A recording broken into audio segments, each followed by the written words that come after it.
Mga sangkot na kongresista sa anomalya sa flood control projects. Ito ang hintay ng Senate Blue Ribbon Committee na sabihin ni Department of Public Works and Highways Antero Roberto Bernardo. Ayon kay Senador Erwin Tulfo, inaakila na babanggitin na ang mga congressman sa supplemental affidavit ng dating opisyal. Ngunit malamyaan niya ang siniwalat ni Bernardo kung saan isang senador lang ang bilanggit nito. Sasabi lahat, may mga congressman dahil lahat naman ito nag-emanate sa Congress, yung budget, di ba? Yung mga insertions.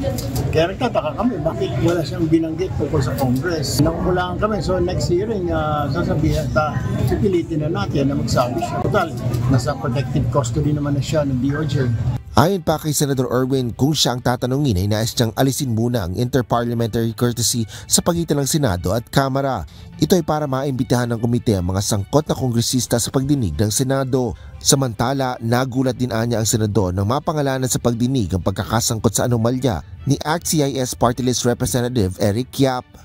I called him up. I called Eric Yap. Sabi niya, sasagutin nila na sa court. Sabi ko, you have to answer that in the court. Sabi niya, ready naman ako. Any investigation, I will submit myself.